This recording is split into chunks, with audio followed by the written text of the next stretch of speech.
수년 전에 제가 어떤 한 세미나에 참여를 했습니다. 강사가 나오더니 포스트잇을 한 사람당 15장을 나눠주는 겁니다. 15장을 나눠주고 이렇게 이야기합니다. 당신이 가장 소중히 여기는 사람 5명을 그 포스트잇에 한 장에 한 명씩 적어보라는 거예요. 그래서 5명을 적었습니다. 제가 5명을 적었겠죠. 사랑하는 가족들을 적고 부모님을 적었겠죠. 그리고 난 다음에 5장에는 당신이 가장 아끼는 물건이나 소유물을 기록하라고 이야기를 했습니다. 여러분들 뭘 아끼시나요? 어떤 걸 아끼시죠? 하여튼 뭔가를 기록했겠죠. 집, 차, 뭐 이런 거 기록했겠죠. 그죠? 비싼 거 기록해야 됩니다. 이럴 때는. 그리고 난 다음에 5장에는 당신이 소중하게 여기는 가치에 대해서 5가지를 기록하라는 거예요.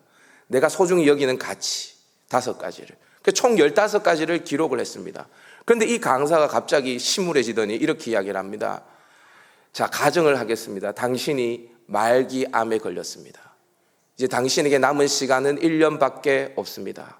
이 15가지를 당신이 다 가질 수 없고 다 누릴 수 없습니다. 지금부터 하나씩 이 15가지를 포기해야 합니다. 자, 이제 1년이 남았습니다. 당신이 이 15가지 중에 5가지를 포기해야 됩니다.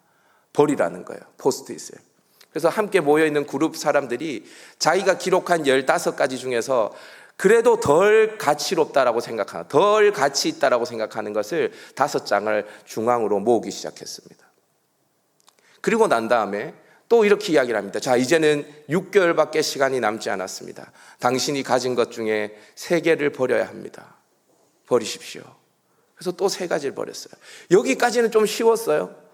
그런데 또 이야기를 합니다. 당신에게 이제 3개월밖에 시간이 남지 않았습니다. 또 3가지를 버리십시오. 또 버려요. 좀 고통스러워지더라고요. 이쯤 되니까 뭘 버려야 되냐면 부모를 버려야 돼요. 여러분, 자식들 다 필요가 없습니다. 부모를 버리기 시작. 저도 부모를 버렸어요. 부모를 버리기 시작했어요. 그리고 난 다음에 자, 이제 당신에게 1개월이나 시간밖에 남지 않았습니다. 또 3개를 버리셔야 됩니다. 이제 1개를 남겨두고 3개를 버려야 돼요. 저희 집에 지금 저기 3명이 앉아 있는데 저 3명 중에 제가 2명을 버렸습니다. 누군지는 이야기하면 제 인생이 고달파지기 때문에 이야기를 하지 않겠습니다. 그리고 1가지를 딱 남겨둔 거죠. 자식이 2명이 있거나 3명이 있거나 이런 분들이 계셨는데 누구를 버려야 될지 막 갈등하면서 이때는 너무 괴로워하더라고요. 실제 일어날 일도 아닌데 이 포스트잇을 중앙으로 모아서 그걸 버린다는 게 참 고통스러웠던 것 같습니다. 막 갈등을 하면서 버리고 나머지 1장을 다 가지고 있었어요. 여러분, 이 1장이 대부분 뭐였을까요? 사랑하는 사람이었어요. 자식이거나 아내이거나 그랬겠죠? 대부분 자식이었어요. 여러분, 여러분들에게 가장 소중한 것은 무엇입니까? 사실 우리가 소중히 여기는 것이 이 세상에 참 많은 것 같은데 여러분, 정말 우리의 인생에 그 결말에 이르는 순간이 되어지면, 결정적인 순간이 되어지면 내가 소중히 여기는 것들이 대부분은 허상이고 정말 소중히 여기는 것은 내가 사랑하는 사람이라는 것을 알게 되어질 거예요. 근데 여러분, 그거 아세요? 그 사람한테 오늘 화내고 짜증 부리고 이렇게 하는 거예요. 그 남아있는 그 1장 있잖아요. 그 남아있는 그 1장의 사람에게 화내고 짜증 부리고 막 못할 말 하고 막 그러는 거예요. 그럼 그때부터 저는 결심한 게 뭐냐면 매일 사랑한다고 고백하는 거예요. 매일. 오늘이 마지막이라고 생각하면서 그 1장 붙들었던 그 사람에게 매일 사랑한다고 고백하는 거죠. 여러분, 인생에서 가장 슬픈 일은 뭐냐면 그 사랑하는 사람과 이별하는 거예요. 그 사랑하는 사람을 먼저 떠나보낼 때 우리의 인생이 무너지는 것 같죠. 저도 그런 아픔이 있습니다. 정말 사랑하는 사람이 있었어요. 아니, 어쩌면 이 세상에서 저를 가장 사랑해 준 사람이기도 합니다. 바로 저의 할머니예요.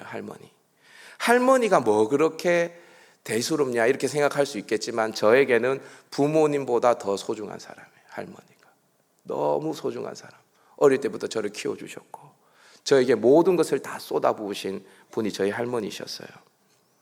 그렇게 인간적으로 멋있는 사람이 아니었을 수도 있겠지만, 다른 사람에게는 손가락질을 받았을 수도 있겠지만, 저에게만큼은 최고의 사람이었습니다. 왜냐하면 자신의 모든 생명을 다 쏟아서 저를 사랑해 줬던 분이기 때문입니다. 그렇게 가난했던 시절, 제가 또렷이 기억하는 게 뭐냐면, 할머니가 여름에는요 슬리퍼 하나로 버티셨어요. 1,000원짜리 슬리퍼요. 그거 아세요? 그 고무처럼 되어 있는 슬리퍼인데 파란색 슬리퍼 있어요. 옛날에 1,000원짜리였어요. 그리고 겨울에는요 털이 있는 고무신이 있어요. 털이 있는 고무신, 검정색 고무신인데 안은 털로 되어 있는 거 있어요. 그거 신고 겨울을 보내셨어요. 너무 가난해서 자기의 신발이나 옷을 살 그런 여유가 되지 않았어요. 그런데 여러분, 신발 가게에서 그 1,000원짜리 슬리퍼를 사시고 난 다음에 바로 옆에 약국이 있었거든요. 그 약국에 가면 저의 영양제를 사주셨어요. 그 영양제가 그때 제 기억으로는 15,000원 했던 것 같아요. 신발의 15배 값이었습니다. 코피를 흘린다고 매달 저에게 영양제를 먹이셨어요. 그래서 이렇게 등치가 좋은 것 같습니다. 뇌출혈로 쓰러지셨을 때에 제가 기억나요. 뇌출혈로 쓰러지셔서 119에 실려가지고 영남대학병원에 응급실에 실려가셨는데, 그때 의식이 없을 때에 사람들이 막 깨워서 엄마 저희 고모가 왔거든요. 엄마 보은이에게 한마디 해봐라. 보은이 한마디 해봐라. 그러니까 저를 향해서 보은아 밥 먹고 학교 가라 그러셨어요. 자기의 생명보다 손자 입에 들어가는 그 밥 한 숟가락이 더 소중했던 분이었어요. 그래서 그 할머니가 중학교 3학년 때 뇌출혈 2번 나셔가지고 돌아가셨거든요. 그렇게 돌아가셨을 때에 제가 임종을 지키지를 못했어요. 중환자실에 제가 일주일 내내 할머니를 돌봤는데, 제가 잠깐 집에 갔는 사이에 할머니 돌아가셨다는 소식이 집으로 전해져서 제가 급하게 다시 중환자실로 왔더니 이미 할머니가 영안실 그 냉동 창고 안에 들어가 있어요. 할머니 시신 꺼내달라 그래서 그 냉동 창고 열어가지고요, 다시 꺼내가지고 그 할머니 시신을 부둥켜 안고 엉엉 울면서 할머니 살려내라고 막 그랬던 기억이 지금도 선합니다. 여러분, 정말 사랑하는 사람과 이별하면 가슴이 무너지거든요. 오늘 본문에 저와는 비교가 되지 않는 한 여인이 등장합니다. 바로 나인성의 과부입니다. 성경은 그 사람의 이름이 뭔지, 그 사람의 직업이 무엇인지, 그 사람의 가문과 혈통이 무엇인지 하나도 그 정보를 우리에게 남겨주지 않습니다. 단지 그녀는 나인이라는 성에 사는 사람이고 과부였다라는 정도의 정보만 우리에게 줍니다. 여러분, 나인이라는 도시가 어떤 도시냐? 나인은 갈릴리 나사렛에서 남쪽으로 20리 정도 떨어진 곳에 있는 작은 마을입니다. 지금도 나인이라는 성에 가면 사람들이 별로 살지 않습니다. 이 나인의 뜻은 뭐냐 하면 기쁨, 아름다움이라는 뜻을 가지고 있습니다. 여러분, 그런데 이 기쁨이라는 이름을 가진 나인에 전혀 기쁨과는 상관이 없는 일이 일어나게 되어집니다. 바로 과부의 아들이 죽은 것입니다. 여러분, 아들이 죽었습니다. 그냥 아들이 아니에요. 독자였습니다. 독자. 그리고 그의 어머니는 과부예요. 과부에게 독자가 어떠한 존재였겠습니까? 과부에게 독자, 전부입니다. 전부. 이 인생이에요. 이 사람의 인생. 바로 이 아들이 이 여인에게는 남편이었고, 이 아들이 자신의 인생이었습니다. 자기 생명과 같은 아들입니다. 그 아들 때문에 남편이 세상을 떠났을 때에도 힘겨웠지만 살아갈 수 있었습니다. 아니, 살아야만 했습니다. 이 아들이 그녀의 삶의 이유였습니다. 그런데 그 아들이 죽었어요. 이것은 슬픔이 아닙니다. 슬픔으로 표현할 수 있는 일이 아니에요. 완전히 인생이 한몫에 무너지는 거예요. 제 주변에 독자를 잃은 어떤 한 집사님이 계셨어요. 교통사고로 아들을 먼저 떠나보내셨어요. 여러분, 이 집사님이 하시는 말이 뭐냐면, 맛있는 걸 먹어도 그 아이를 생각하며 죄스럽고, 편안한데 누워 있어도, 좋은 것을 봐도 마음이 힘들대요. 여러분, 이게 부모거든요. 이 여인도 아마 이 고통 속에 있었을 것입니다. 자기의 모든 존재가 무너지는 것 같은 고통이요. 이 여인은 엄청난 고통과 슬픔을 아는 채 엉엉 울었을 것입니다. 어쩌면 울 힘도 없었겠죠. 그냥 주저앉았겠죠. 아들의 시신을 메고 이제는 장례를 치르며 나인성을 빠져나올 때였습니다. 그렇게 장례의 행렬이 나인이라는 성을 빠져나올 때 나인을 향해 들어오는 행렬이 있었습니다. 바로 예수님과 그를 따르는 무리였습니다. 우리 11절 12절 말씀을 다 같이 한번 읽어볼까요? 11절 12절 시작. 그 후에 예수께서 나인이라는 성으로 가실새 제자와 많은 무리가 동행하더니 성문에 가까이 이르실 때에 사람들이 한 죽은 자를 메고 나오니. 아멘. 예수님께서 성문 나인이라는 성을 향해 들어가실 때에 장례 행렬이 그 나인성을 빠져나오고 있습니다. 죽음의 행렬과 생명의 행렬이 충돌하는 순간입니다. 예수님과 이 장례 행렬이 충돌하는 순간이에요. 여러분, 이 순간에 어떠한 일이 일어났을까요? 저를 한번 따라해 보도록 하겠습니다. 예수님을 만나면 생명이 임한다. 예, 여러분, 우리는 다 죽습니다. 돈이 많든 가난하든 많이 배웠든 못 배웠든 잘생겼든 못생겼든 우리는 다 죽어요. 죽음은 필연적으로 찾아옵니다. 제가 장례 예배 때마다 늘 하는 이야기인데요. 여러분, 사실 그런데 이 죽음이라는 것은 실체가 없습니다. 죽음이라는 것은 사실 존재하지 않아요. 죽음은요, 생명이 떠날 때에 이루어지는 현상일 뿐입니다. 맞나요? 죽음은 생명이 떠날 때 이루어지는 현상입니다.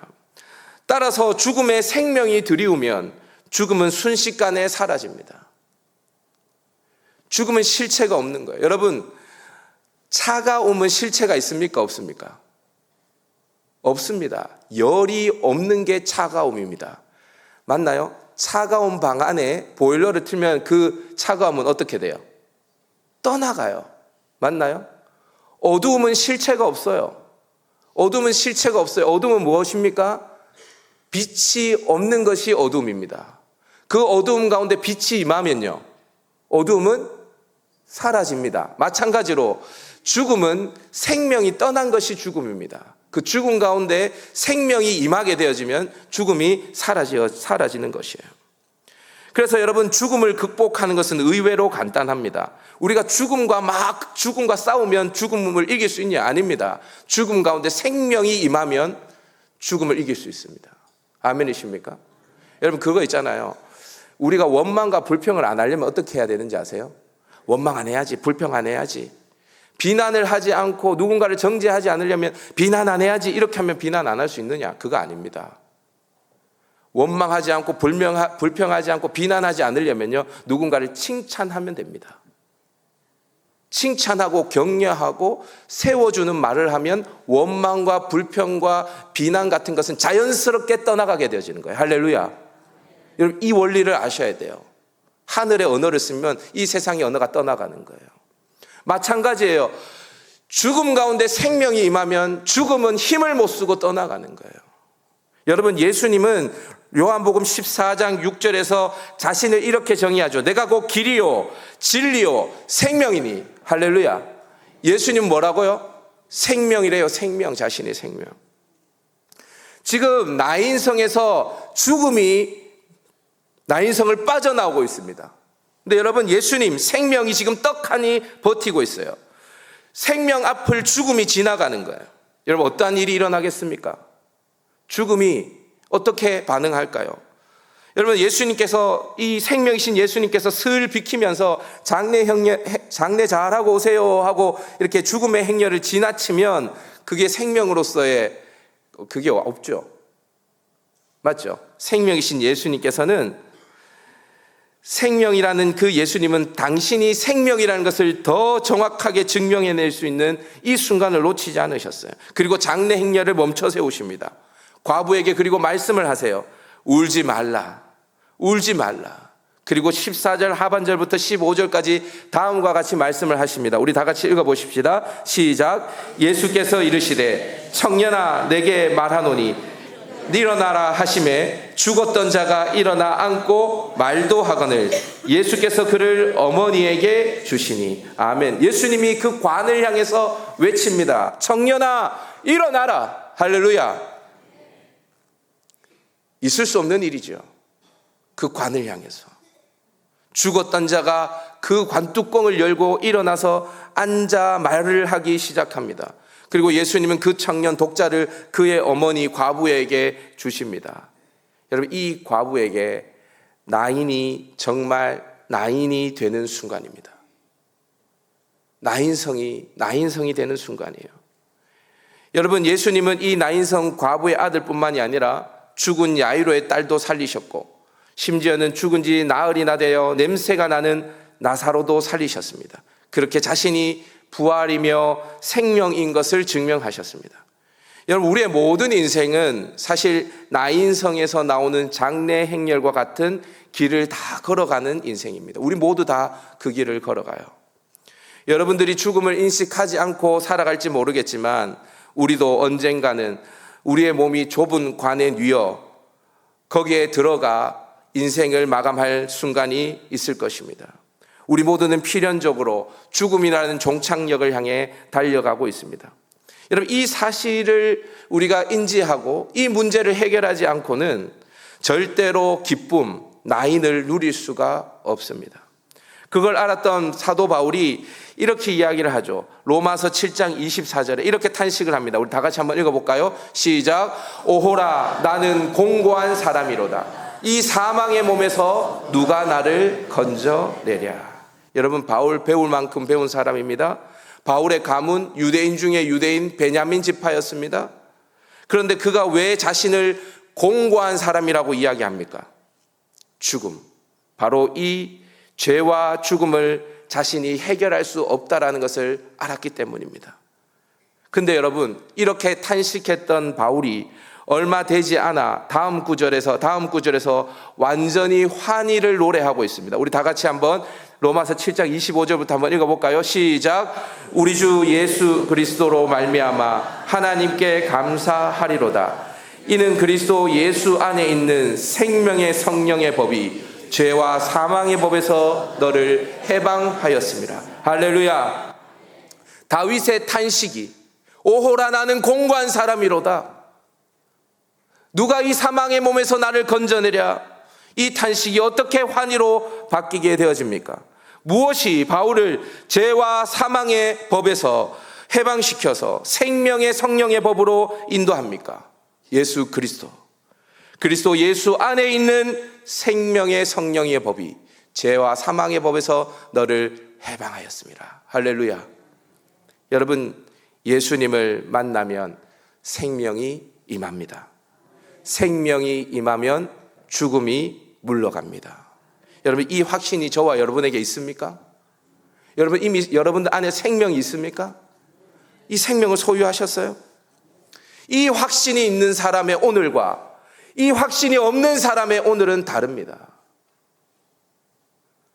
발걸음도 다르고 눈빛도 다르고 다 다르다고 제가 말씀드렸죠. 모든 게 다릅니다. 그 사람의 오늘은 순간이 아니라 영원과 잇대어 살아가는 인생입니다. 이미 영원을 살아가는 사람이에요. 오늘이 영원 중에 한 부분일 뿐입니다. 이미 우리가 생명을 얻었기 때문이에요. 여러분, 이 확신이 있는 사람은 동시에 예수 앞에서 내가 사랑하는 그 영혼, 과부의 아들과 같은 그 영혼들을 살리기 위해서 몸부림칩니다. 여러분, 이번 주에 태신자 작정을 하고 5월 31일 날 새생명 축제를 할 텐데요. 저와 여러분에게 복음을 전하기에 앞서서 이 확신이 있어야 됩니다.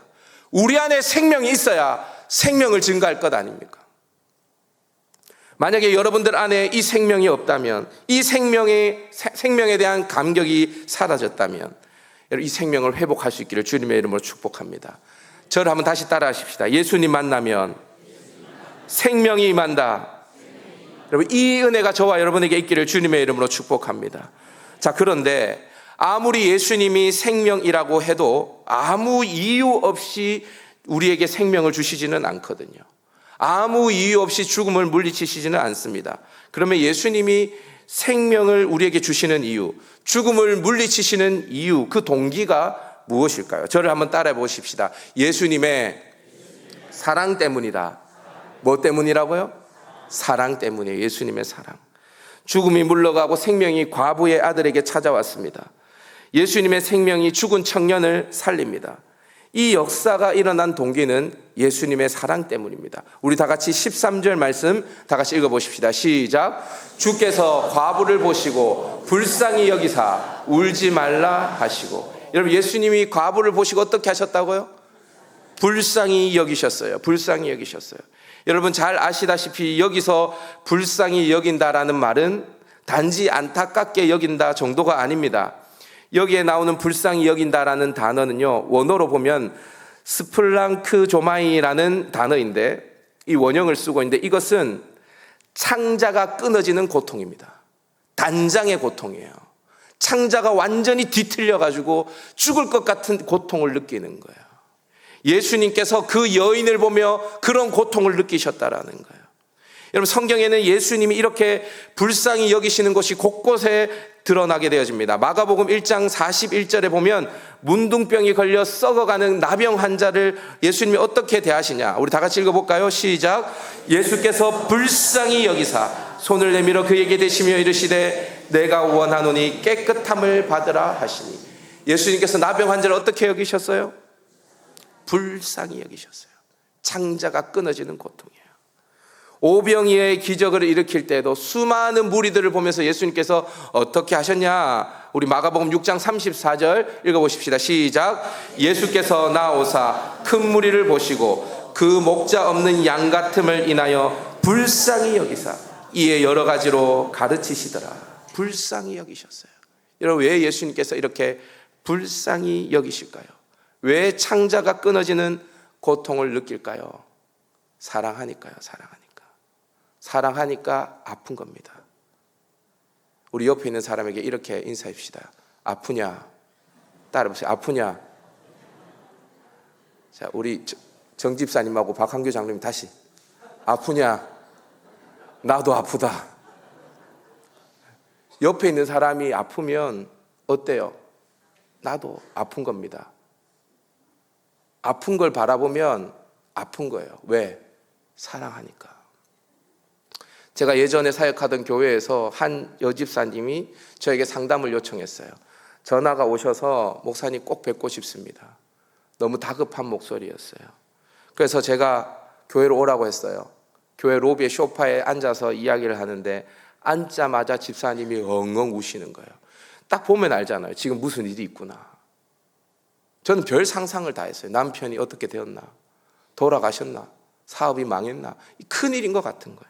그래서 집사님, 무슨 일이세요? 한참을 말을 못해요. 그리고 입을 열어 이야기를 하는데 이렇게 이야기합니다. 아들이 여자친구랑 헤어지고 너무 힘들어하는데 그 모습을 보고 있는 제가 너무 힘듭니다. 이렇게 얘기하는 거예요. 저는 무슨 큰일이 일어났는 줄 알았는데 아들이 여자친구랑 헤어져서 그 힘들어하는 모습을 보니까 자기가 너무 힘들대요. 네. 그 제가 이걸 어떻게 반응을 해야 되나? 근데 여러분, 제가 가만히 생각해 보니 힘들겠더라고요. 힘들겠다라고. 이게 뭐 힘들 일이냐 할 수 있겠지만 아들이 너무 힘들어하니까요. 이 엄마가 어떤 생각까지 하냐면 혹시 이 아들이 어떻게 될까 봐 불안하고 초조하고 그런 거예요. 전화를 했는데 전화를 안 받으니 혹시 무슨 일이 있는 건 아닐까. 엄마가 마음이 막 무너지는 거죠. 저는 그 모습을 보면서 이런 생각을 했어요. 어쩌면 여자친구랑 헤어진 아들이 힘들어하잖아요. 근데 제가 본 게 아들보다 엄마가 더 힘든 것 같아요. 맞죠? 여러분 보세요. 예수님께서 이 과부를 불쌍히 여기셨어요. 제가 아무리 생각해도 아들을 잃어버린 이 과부보다 과부를 바라보시는 예수님이 더 힘드셨을 것 같아요. 여러분, 이 과부가 아들을 잃었으면 얼마나 힘들었겠습니까? 그런데 제 생각에는 그 과부를 바라보는 예수님이 더 고통스러운 거예요. 창자가 끊어질 것 같은 거예요. 과부를 사랑하셨거든요. 여러분, 예수님께서는 우리를 사랑하세요. 우리가 힘들어하는 것보다 우리 주님이 힘들어하는 나를 바라보며 더 힘들어하십니다. 불쌍히 여기사. 불쌍히 여기사. 여러분 보십시오. 예수님이 과부를 불쌍히 여기셨어요. 왜? 사랑했기 때문에. 여기까지 줬습니다. 근데 여러분, 불쌍히 여긴 것만으로 사랑했다 할 수 있습니까? 저는 확신하는데 사랑은요, 사랑하면 반드시 사랑에 따르는 희생과 대가가 있어야 돼요. 사랑하는데 그냥 감정적으로만 사랑한다, 그게 있을 수 없습니다. 사랑에는 반드시 희생이 뒤따라야 합니다. 아무런 희생이 없다? 사랑한다는 말 거짓말일 수 있습니다. 예수님이라도 말입니다. 그래서 예수님께서 이 과부를 불쌍히 여기셨어요. 여러분 언뜻 보면 예수님이 말 한마디로 이 청년을 살린 것 같습니다. 능력이 많으신 분이 능력을 좀 쓴 것뿐이다 라고 여러분들이 생각하실 수 있어요. 그런데 그렇지 않습니다. 예수님이 이 여인을 사랑하셔서 어떤 희생을 감당했냐, 저를 한번 따라해 보도록 하겠습니다. 십자가를 지셨다. 뭘 하셨다고요? 십자가 지셨어요. 예수님이 과부를 보십니다. 그를 불쌍히 여기십니다. 그리고 그 청년에게 말하죠. 일어나라. 죽은 자가 살아납니다. 그런데요, 예수님이 과부를 불쌍히 여기시고 청년을 향해 일어나라라고 말씀하신 그 사이에 예수님께서는 이해할 수 없는 어떤 행동을 하세요. 우리 다 같이 13절 14절 말씀을 읽어보도록 하십시다. 시작. 주께서 과부를 보시고 불쌍히 여기사 울지 말라 하시고 가까이 가서 그 관에 손을 대시니 맨 자들이 서는지라.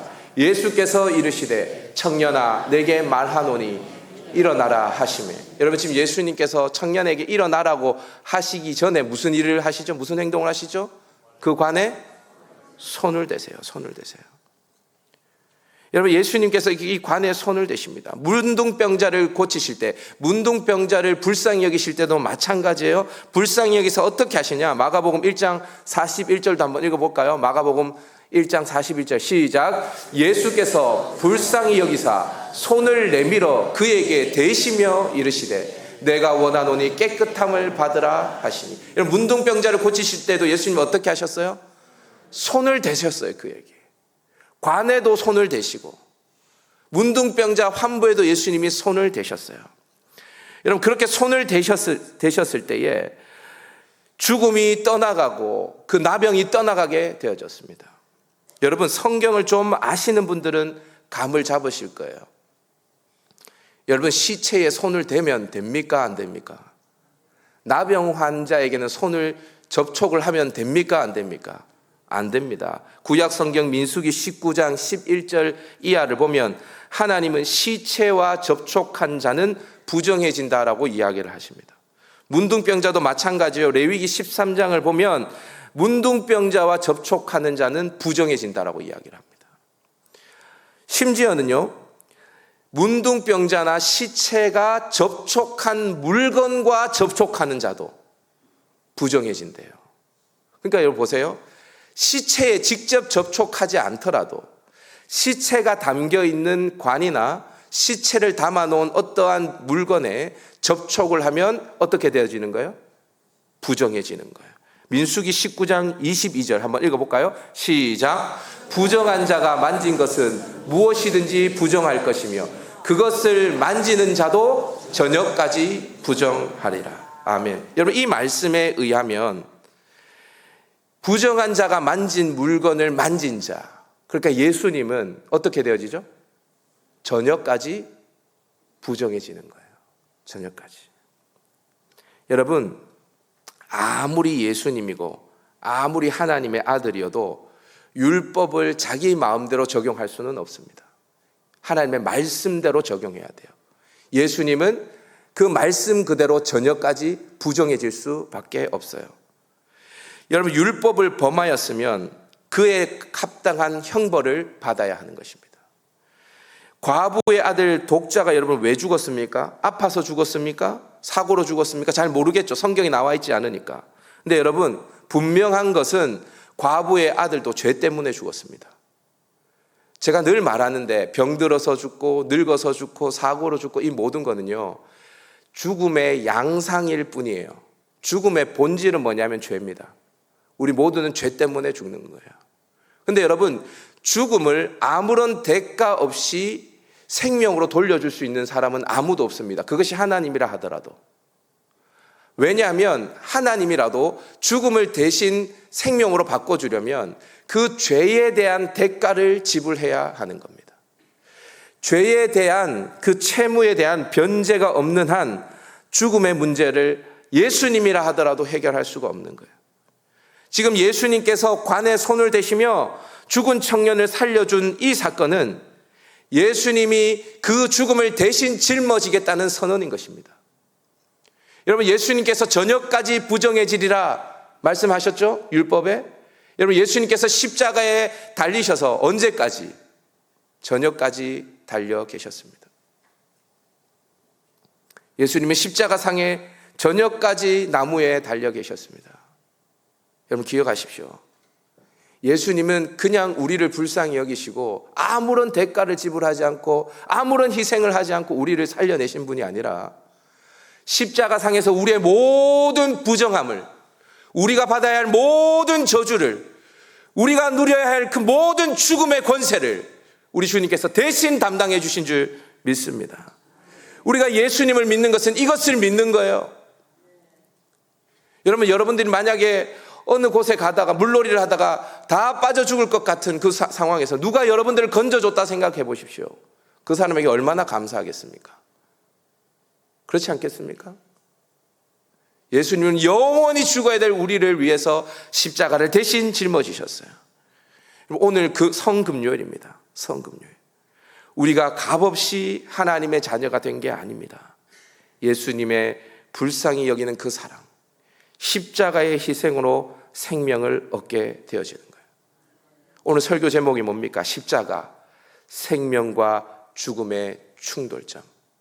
생명과 죽음의 충돌점에는 십자가가 있는데 그 십자가에는 사랑이 새겨져 있는 거예요. 그래서 저는 십자가, 이 교차점에 죽음과 생명을 가로짓는 이 교차점에 예수 그리스도의 사랑이 압축되어져 있다고 생각합니다. 사랑하는 여러분, 이 예수님의 십자가를 붙들 수 있기를 바랍니다. 이 예수님의 십자가를 묵상할 수 있기를 바랍니다. 십자가 때문에 여러분들 감격을 회복하셔야 됩니다. 십자가로 인해서 여러분들의 오늘의 삶이 달라지시고, 여러분들의 얼굴 표정이 달라지시고, 여러분들의 직장 생활이 달라지시고, 여러분들이 살아가는 목적이 달라지셔야 하는 것입니다. 그렇게 여러분들 안에 십자가의 사랑과 감격이 넘쳐날 때, 여러분들이 바로 관뚜껑을 열고 일어난 청년임을 인지할 때, 여러분들이 바로 내가 가장 소중하게 여기는 아들이 죽었을 때 나에게 그 아들을 다시 돌려주신 분이 예수님이라는 것을 여러분들이 기억할 때 그 예수님께 여러분들의 모든 사랑을 바칠 수 있는 줄 믿습니다. 그 은혜가 저와 여러분에게 있기를 주님의 이름으로 축복합니다.